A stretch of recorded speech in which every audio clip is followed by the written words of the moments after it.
Good morning, Interbet fans, and welcome to the preview for the first leg of the double header. Scottsville, Wednesday, the 22nd of February. We do have a turpentine afternoon and evening meeting following where there's an 11 race program. So lots of racing today in South Africa and some very interesting racing. So let's kick off with the Scottsville meeting.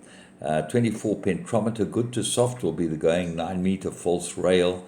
That's going to throw them out to the outside of the track, and therefore the bad draw might not be that bad at all.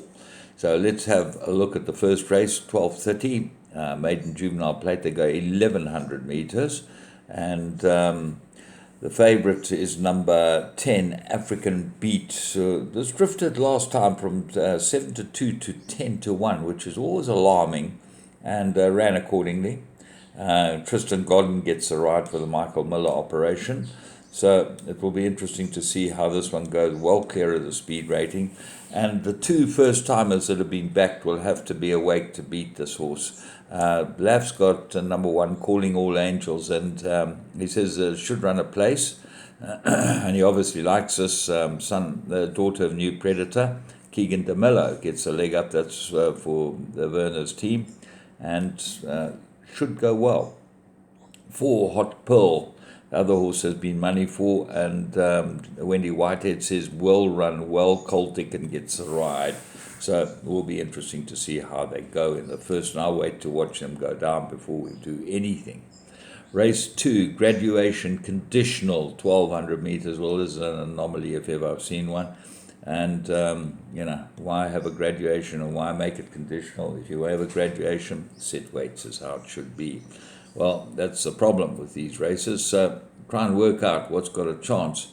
You look at the merit ratings and you would think to yourself, well, I've got to be with the 3-year-olds here. Beechamwood Boy is the 4-year-old, and he's got a merit rating of 73. His form's pretty good, and he will be the horse they've got to beat. But he's shown his best form on the poly, although he did run second.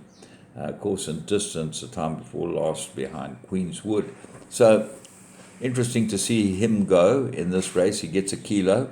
Then the one-time winners, they get 3 kilos from him. That's Slim Yanni and Asaral Ludu. And I think that Slim Yanni is the horse they've all got to beat. Don Carrari comes in with a big chance as well, drawn 1.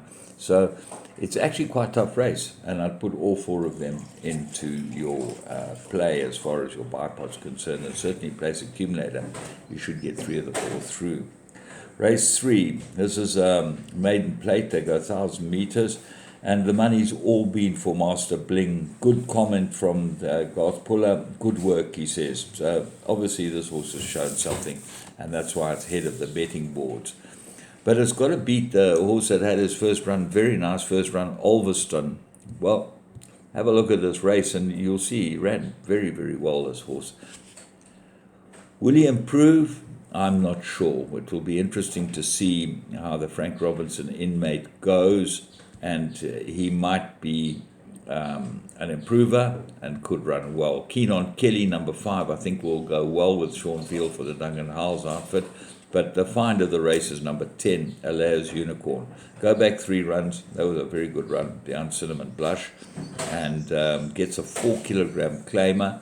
We don't know if this guy can ride Le Harbour, but he's out there doing his qualifying rides, and he's got a few rides on the day, and there's some quite nice rides. So maybe Alair's Unicorn could go well here. Race 4, maiden plate, 1,400 meters. It's very hard to look past number 2, Super Fast, from the Riverland outfit, drawn 2, everything in its favour, should be able to go in here. They ran at 1,200, they went back to the 1,000, got beaten both times.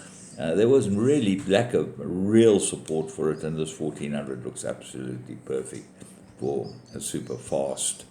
Problem is, might be second run. Majestic Rain, I think, will be a danger, number 1. Peter Muscat's runner, and then number 5 is the horse that interests me. He comes back from a gelding and Blinkers Gold Index, and I think he'll go very well, the Miller runner. Also worth looking at is Keegan DeMello's mount number 10, Ananoba. When you see DeMello jump on these horses, have a close look. Race 5, maiden plate 1750. Vernick King's your hot favourite. Now, there's a lot of form tie-ups in this race, and they're very close, these horses. Triton on the Majestic Warrior run is 1.3 lengths better, and you'll find that Johnny's Hope is probably the best of all of them at 8-1. And go back to the Bund run, and that was a very good run indeed, and he holds Triton by 2.5 lengths. So Vernick King, very close to horses like Space Cowboy, 0.3 of a length, and Gimme Gorgeous, 0.5 of a length.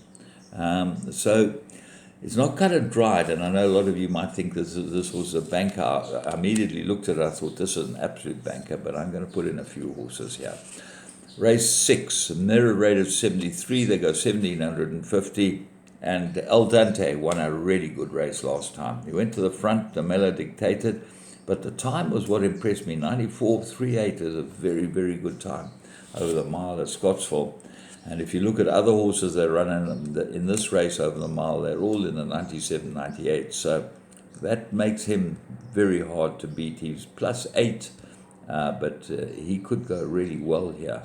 Then you have a look at Hey Bill. Now, if you have a decent pace, this horse will run well. You've got to run on. He always does run on, and seems like a bit sharp for him, 1750, but I expect him to go well.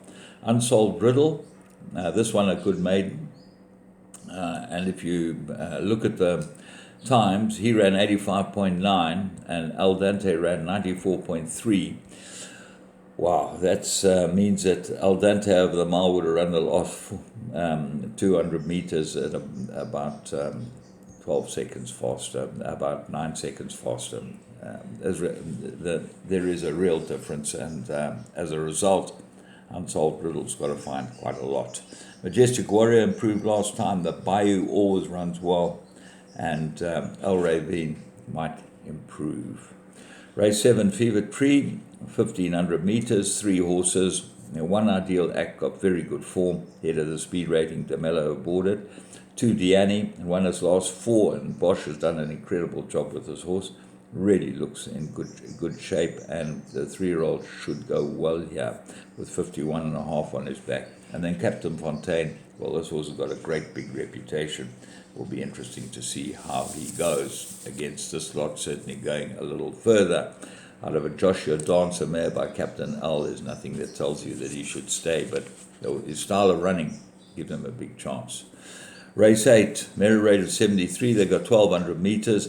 Well, the two I've found in this race is 4 Victory Bell, big price. I think this filly is really underrated, and off a merit rating of 64. She's got to be very, very competitive. And the other one is 9, Pusterki. Ran on his last 2. I don't know who's riding it. The new jockey booking is not up. But have a close look at that. Then Valeria's Dream comes into it, as does La Pura Vida. Both of them have got some sort of chance.